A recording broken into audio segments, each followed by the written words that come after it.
ETF index mutual funds నేర్చుకుని stock మార్కెట్లో రాణించాలనుకుంటున్నారా? వెంటనే ఈ నెంబర్కి కాల్ చేయండి.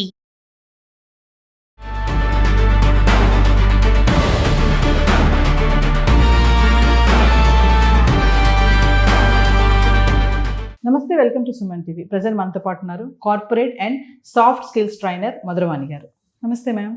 నమస్తే అండి. అంటే మనం ఆర్టిఫిషియల్ ఇంటెలిజెన్స్ గురించి చాలా వీడియోలో మాట్లాడుకున్నాం, లే ఆఫ్స్ అవుతున్న విషయంలో. కానీ ఆ లే ఆఫ్స్ అనేవి ఇప్పటికి ఇంకా కొనసాగుతున్నాయి చాలా కంపెనీస్లో. రీసెంట్గా మనం ఒక లాస్ట్ వీడియోలో కూడా మాట్లాడుకున్నాం అమెరికా గురించి.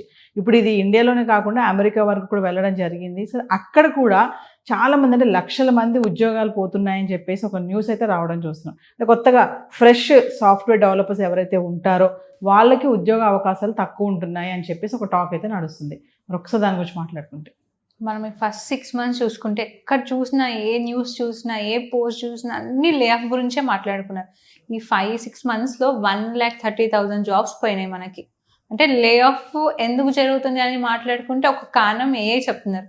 కాకపోతే అసలు జరుగుతుంది ఏంటి? ఏఐని ముందు పెట్టి వెనకాల వీళ్ళు రీకన్స్ట్రక్షన్ అని, లేకపోతే కంపెనీ ఇన్వెస్ట్మెంట్ సరిపోక కొంచెం ఇంకోటి ఏఐ పైన ఎక్కువ ఇన్వెస్ట్మెంట్ చేద్దామని చెప్పి ఎంప్లాయీస్ని తీయడం జరుగుతుంది. సో ఇలాగనే లే ఆఫ్స్ అవుతున్నాయి, ఇంకా జరగబోతున్నాయి కూడా. మళ్ళీ సాఫ్ట్వేర్ కొత్త వాళ్ళకి జాబ్స్ ఉంటున్నాయా లేదా అని మాట్లాడుకుంటే, ఇప్పుడు చాలామంది సాఫ్ట్వేర్ వాళ్ళు ఎలా చేస్తున్నారంటే ఇంటర్న్షిప్గా తీసుకుంటున్నారు. ఫుల్ టైం జాబ్ కాకుండా ఇంటర్న్షిప్ లాగా తీసుకుంటున్నారు. ఇన్ కేస్ వాళ్ళు మంచి వర్క్ చేసే పర్ఫామ్ చేసి వాళ్ళని కంటిన్యూ చేస్తున్నారు. లేదు వాళ్ళ పర్ఫార్మెన్స్ అంతా బాగాలేదు అనుకుంటే తీసేస్తున్నారు. ఇంకోటి ఏంటంటే, ఇప్పుడు సాఫ్ట్వేర్ ఎవరైతే ఫ్రెషర్స్ ఉన్నారో ఆ వర్క్ని ఏఐతో ఈజీగా రీప్లేస్ చేయొచ్చు. కాకపోతే వీళ్ళు ఇంకొక టాక్టిక్ ఏం యూస్ చేస్తున్నారంటే, ఏఐకి అనుకోండి ఎక్కువ మనీ స్పెండ్ చేయాలి, ఫ్రెషర్స్ అనుకోండి మనకు తక్కువ అమౌంట్కి జాబ్ చేయడానికి రెడీ ఉంటారు. సో అట్లా ఆలోచించి కూడా ఫ్రెషర్స్ని కూడా తీసుకోవడం జరుగుతుంది. సో సాఫ్ట్వేర్ డెవలపర్స్ ఎవరైతే ఫ్రెషర్స్ ఉన్నారో వాళ్ళు మంచి టాలెంట్ స్కిల్ ఉన్న వాళ్ళకు జాబ్స్ ఉంటున్నాయి.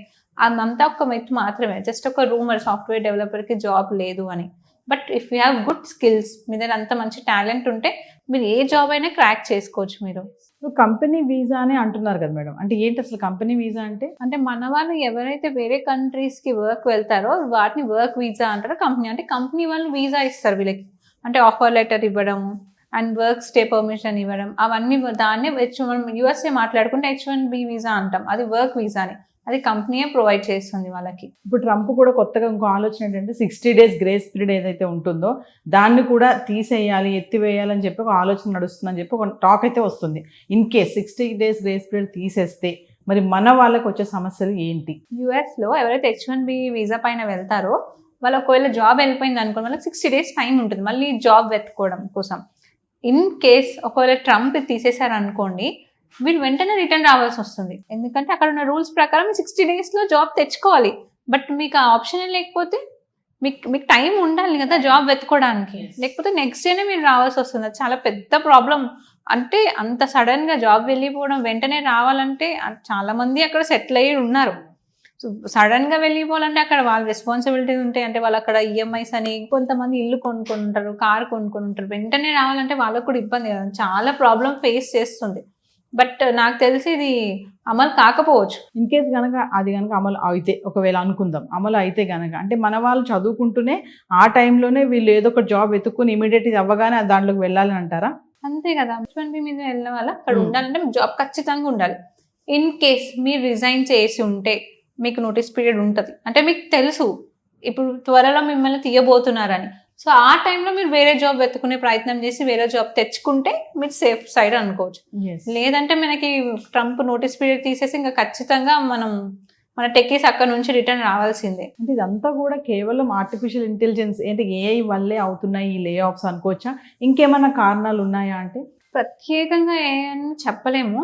అంటే మనకి ముందు నుంచి కూడా లే ఆఫ్స్ ఉన్నాయి, రీకన్స్ట్రక్షన్ అని లే ఆఫ్ చేస్తూనే. బట్ ఇప్పుడు ఏఐ వచ్చినాక ఎక్కువ శాతం లే ఆఫ్స్ అయిపోతుంది, ఎందుకంటే ఏఐ ఈజీ వర్క్ చేస్తుందని. ఏఐ కాకుండా చూసుకుంటే మన వాళ్ళకి కొన్ని కంపెనీస్కి ఇన్వెస్టర్స్ లేక, ఇన్వెస్ట్మెంట్ రావడం, ఫండ్స్ ఆగిపోవడం వల్ల వీళ్ళకి వేరే ఆప్షన్ లేదు కదా. ఇంకోటి ఏంటంటే కరోనా టైంలో చాలా మందిని ఎక్కువ హైర్ చేసేసుకున్నారు కంపెనీస్. ఇప్పుడు అదే వాళ్ళకి బర్డెన్ అయిపోతుంది. సో అందుకని ఏ పేరు చెప్పి లే ఆఫ్స్ అని చెప్పి ఇంకా మెల్లిమెల్లిగా ఎవరైతే తీసుకున్నా మెల్లిమెల్లిగా తీయడం జరుగుతుంది. దీంట్లో ఫ్రెషర్స్ ఉన్నారు, మీడియం వాళ్ళు ఉన్నారు, అంటే మిడ్ లెవెల్ వాళ్ళు ఉన్నారు, అండ్ హై ఎక్స్పీరియన్స్ వాళ్ళు కూడా ఉన్నారు. సో లే ఆఫ్స్కి ఫ్రెషర్స్ ఎక్స్పీరియన్స్ అని లేదు. సో వాళ్ళకి ఏ అనుకూలంగా ఉందో వాళ్ళని తీసేసుకుంటూ వెళ్తున్నారు. మనం లాస్ట్ టైం చూసుకుంటే మెయిల్స్ లేదు, జస్ట్ ఒక్క ఇన్ఫర్మేషన్ లేదు. ముందు early morning mail you are removed అని చెప్పి ఒక మెయిల్ వచ్చేసింది. అంటే ఆ రోజు నుంచి ఇంకా రావద్దని చెప్పడమే. ఇంకా యాక్చువల్లీ అప్పుడు వాళ్ళకి మెసేజ్ వచ్చిన తర్వాత వాళ్ళు ఈవెన్ లాగిన్ కూడా చేయలేకపోయినారు. వాళ్ళ యాక్సెస్ కూడా తీసేశారు, యాక్సెస్ కూడా డినై అయిపోయింది. అంటే జస్ట్ లాగిన్ చేసి చెక్ చేసుకుందామన్నా లేదు.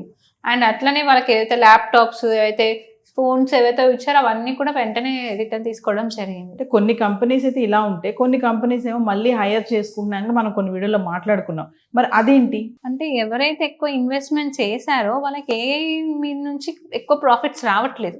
సో అందుకని లేదు, మనకి హ్యూమన్సే కరెక్ట్, మనం అనుకున్నట్టు ఏఐ కూడా మిస్టేక్ చేస్తుంది. మనం ఏఐలో మీరు ChatGPT ఏ యాప్ ఓపెన్ చేసినా కింద డిస్క్లైమర్ ఉంటుంది, ఏఐ కూడా మిస్టేక్స్ చేస్తాయి అని. సో వీళ్ళు ఏమవుతుంది, అక్కడ ఏమైందంటే వీళ్ళు ఎక్కువ యూస్ చేసేసారు ఏఐని.